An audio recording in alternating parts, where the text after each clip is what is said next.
Good morning.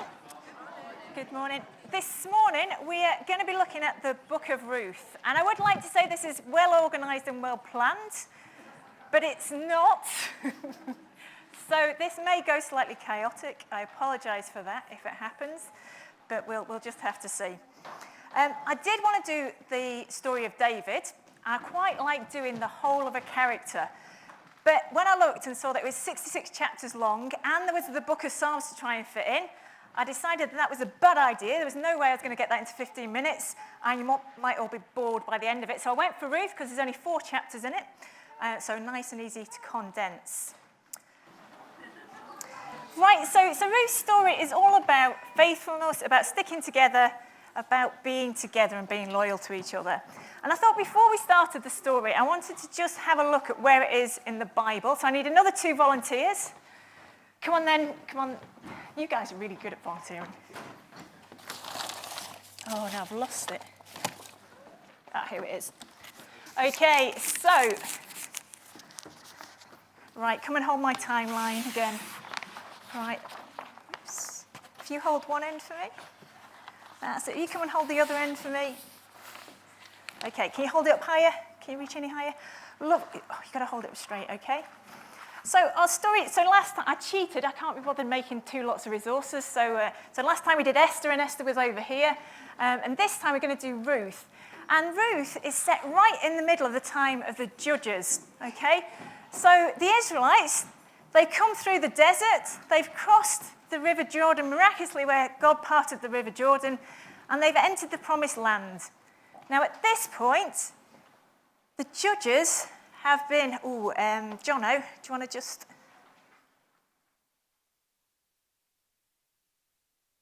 That's it, next one. The judges, in this particular point, they're going in a cycle of sin, and it goes down and down and down. Oh, we've gone a bit far, haven't we? We've not done this in order. Let's try again. Right, so the Israelites fail. They come into the Promised Land. They ask for judges from God. Now, these are judges that aren't like Maz, so they don't go into court, although Maz isn't a judge, so, but that kind of thing. But they're more like local warlords, tribal warlords, and as we said before, so next one, Jono. They get into this cycle of sin, oppression, repentance, deliverance, and peace. And it goes on, and it goes in a downward spiral, and the sin gets worse and worse. And this eventually ends with, well, it doesn't end with Samson, but it kind of gets to its peak with Samson as a judge who's really violent and dishonest. Thank you, boys. You can just pop that to the back and have a seat. Lovely.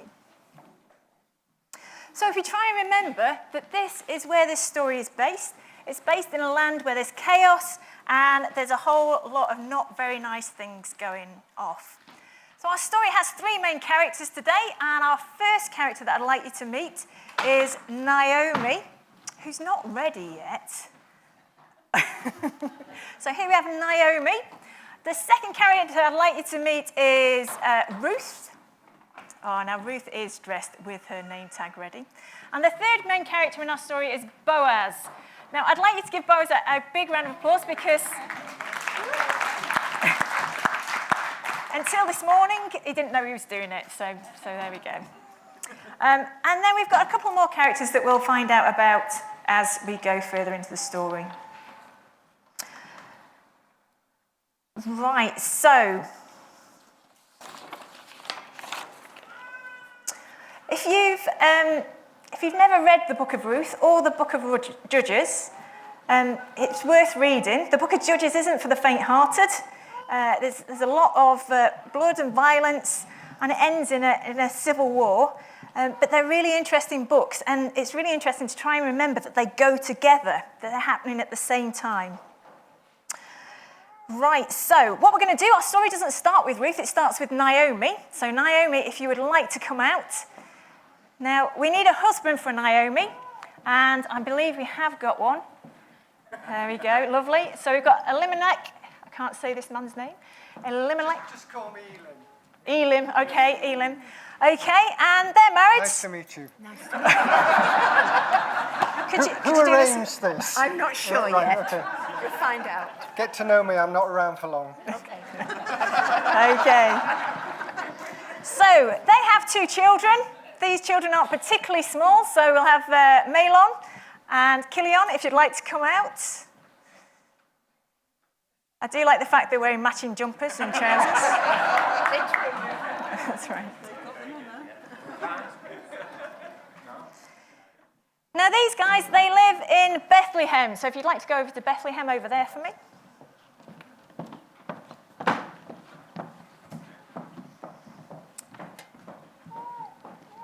So the book of Ruth starts with the line that there was a famine in the land.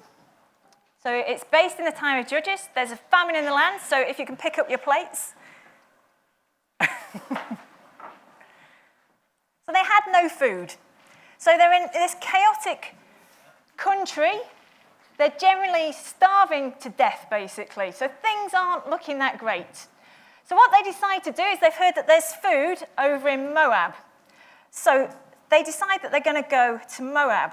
Now, the only problem is that Moab is the ancient enemy of the Israelites. So these guys are Israelites. So it'd be a bit like me or Paul, because we're both from Yorkshire, having to go to Lancashire to get food. Because they're ancient enemies, okay? But that's what they do. They travel to Moab.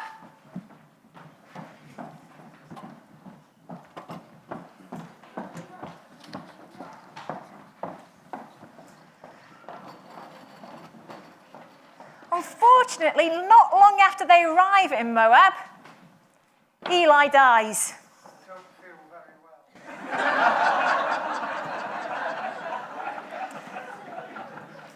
well. Okay. So here they are. These guys are in a foreign land. They're foreigners. They're refugees, basically. But while they're there, Kilion and Malon manage to find themselves wives. So if you'd like to go find yourself a wife each. Get this right.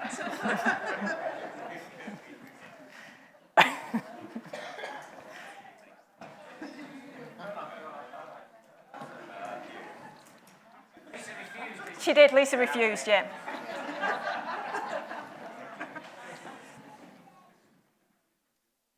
Actually, I can't see your wife. Where's your wife gone? Oh.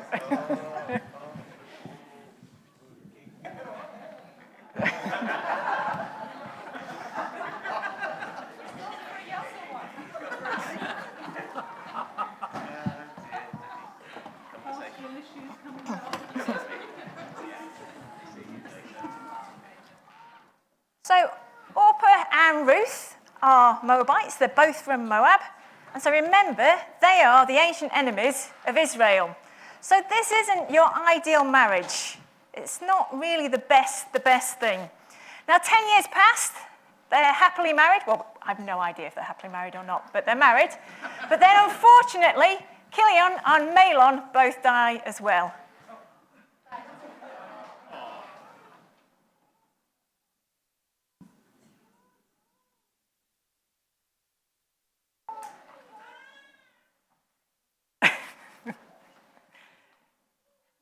Beautiful. Now we're only a quarter of the way through chapter 1 of Ruth here, and there's already been 3 deaths. So it's not exactly looking as though it's going to be the most happiest story. So Naomi decides that they need to return back to their own country. They've heard that God is now providing food in Bethlehem, and Naomi really isn't particularly comfortable living in Moab. So she says to her 2 daughter-in-laws, she says, look, there's food in Bethlehem. I think we should go back. There's a God that I worship, and there are friends and relatives that I know there. Let's head back. So they pack their bags, and they set off for Bethlehem. Now, as they're going along, Naomi's having to think about this, and she thinks, well, it's really been very difficult for me in the land of Moab, so therefore it's going to be very difficult for Ruth and Naomi in Bethlehem. Maybe I'm doing the wrong thing. Maybe I should send them back to Moab, where they belong, where they can get husbands of their own, and they can stay with their family and their people, and not drag them away with me. Now she probably argues with them a little bit more, cries a little bit. That's it. Tells them off. That's better. Excellent. And eventually, Orpah agrees, and she decides that's right. I should go back to Moab. But Ruth refuses. Ruth refuses to go back. She's quite surly about it. She might, oh no, she's going to give her a hug. Excellent. And she says that she's going to stay with Naomi, that her God will become her God. So Naomi's God will become Ruth's God, and that she will stay with her wherever she goes. So Ruth returns home with Naomi. So if you come back to Bethlehem,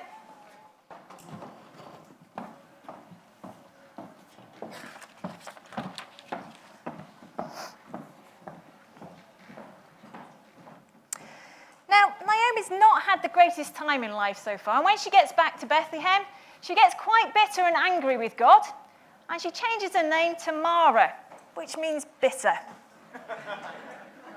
Now, when they arrive in Bethlehem, they have a sit-down, and you don't need to sit down, they have a discussion about how they're going to go about feeding themselves and what they're going to do for food. Now, it just so happens that it's the time of the barley harvest. And so Ruth goes out and she goes and picks some grain, which unfortunately we've left in Moab. And she goes and picks some grain in the fields, what gets left behind the harvester, and she gathers it up, and she does pretty well there. Now,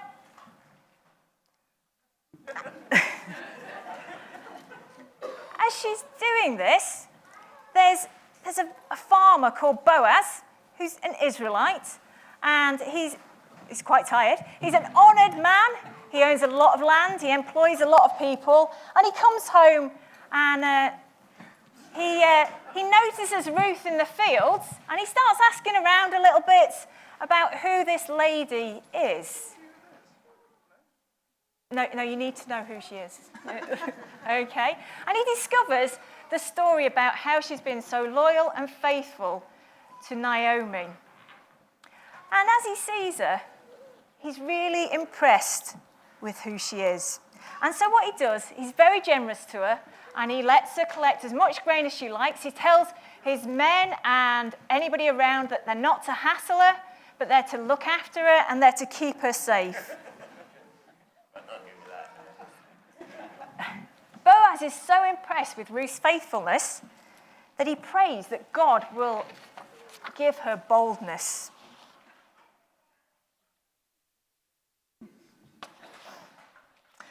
Okay, Ruth returns home that evening. Thanks, Boaz. Don't go anywhere. You've got more parts. Come over here. Okay. And that night, Ruth tells Naomi about what's happened that day about meeting Boaz. And they're very excited. So excited, they jump around. Excellent. Excellent. Right, Boaz, you need to find yourself a blanket from over there. Okay. And they're over the moon that Ruth has met Boaz. Right, just for a moment, we're going to just break away from the story to explain what a family redeemer is. Okay, in those days, there was a cultural practice where if your husband died, it was a responsibility of a male relative within the family to carry on that family line. So it might have been a brother or an uncle or somebody that would then have the responsibility of taking on the land, the children, and the wife of the man who had died. Okay? Now, it just so happens that Boaz was a relation to Naomi. Now, Naomi says to Ruth, look, this might be our saviour. This might be our redeemer that can take us out this mess we're in. And so what I want you to do, Ruth, is I want you to take off sort of the clothes that you've been wearing for mourning, and we're going to put you some nice jewellery on, put some perfume on, and we're basically going to let Boaz know that you're available, okay? So that's what Ruth does. She gets herself all smartened up, bit of perfume and what have you. And she carries on picking the grain in Boaz's field. And this carries on for some time. Now then, Ruth and Naomi come up with a plot. And Naomi says, look, what you should go and do is, it's the time when Boaz should be sorting his barley out, separating it. And what happens at that time is they sleep where their barley is so that they're close to it and can protect it. So what you need to do is you need to go and lie at Boaz's feet and wait for him to wake up. Now, I've got to say that's a bit weird, okay? I mean, imagine if you thought, oh, I quite like that bloke. What I'm going to do is I'm going to go and take the blanket off his feet, I'm going to lie at his feet, and hopefully he'll wake up and notice me there. But that's what they did in those days. So Ruth went and she found Boaz. And very quietly, she uncovers his feet and she lays down at his feet and goes to sleep. Now, not surprisingly, if you have a strange lady lying by your feet, Boaz wakes up with a start. And he's a little bit surprised that there's a lady lying there. But as soon as he sees it's Ruth, he's quite pleased. And Ruth makes her intentions known to Boaz, that she wants him to marry her. Now, if this was a really easy story, what would happen is that they would get married and they would live happily ever after. But whoa, stop. That's not what happens quite yet, okay? So Boaz knows that there is a relative that is closer to Ruth and Naomi's family, that is going to be the true family redeemer. So he tells Ruth that she must wait till tomorrow to find out. Ruth's a little bit worried, as you would be, if you're going to have to marry a man that you've never met, that you don't really know what it's all about. But the following day, Boaz goes to the city gates. He gathers round him some of the elders of the town, and he finds the man...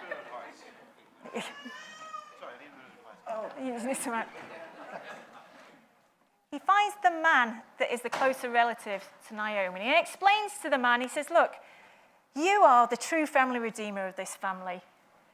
But I just want you to know that this land, all this land here, could be yours if you take it on. And the man says, excellent, that's great. But then Boaz goes, the other thing is, though, that you need to marry either Naomi and Ruth. At this point, the man, the closer relative, is not so keen. And he says to him, well, actually, that would make my life really complicated and really difficult. I'm not interested.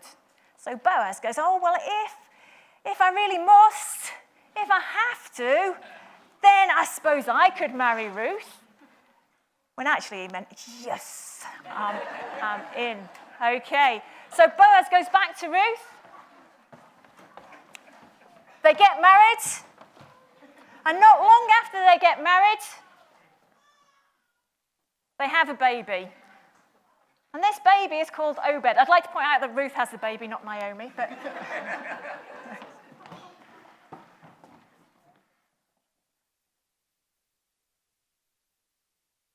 and it seems a bit weird, but lots of things just so happen in this story.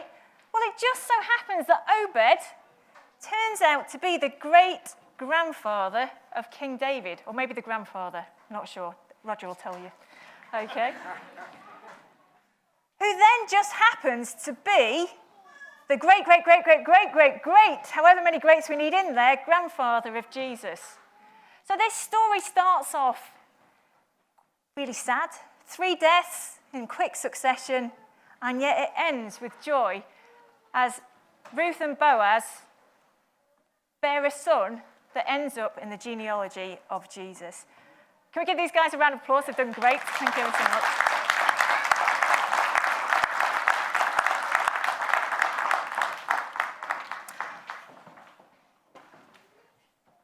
Right, I would like to just give you an extra round of applause to Debbie. Debbie, are you there, Debbie? So Debbie, very kindly, I was really short of men today, and so I asked Debbie if she could find me a man, and she found me a blow-up man. So I'd like you to give Debbie a round of applause for being so diligent in finding a man.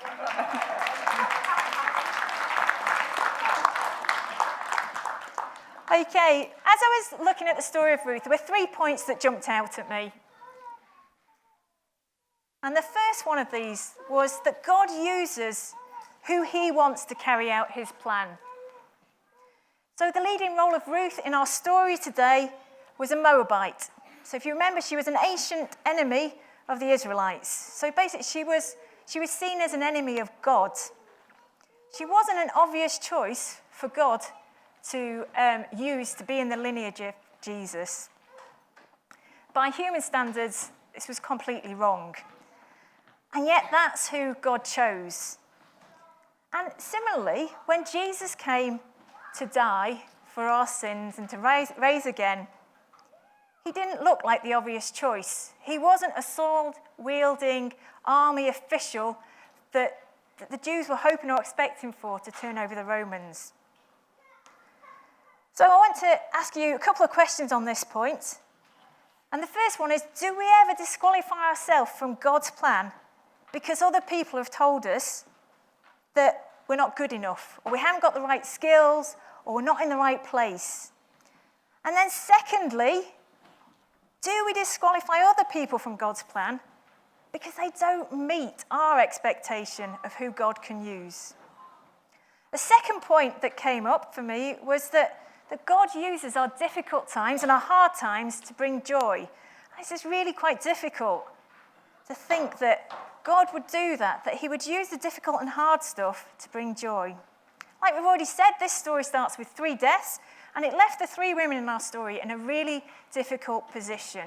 They had no way of getting food, they had nobody to protect them. And yet, by the end of the story, there's great joy. There's the birth of Obit, and things have completely turned around. Now, that isn't how it always happens in our lives, but we have a hope, we have a future of being in heaven with God.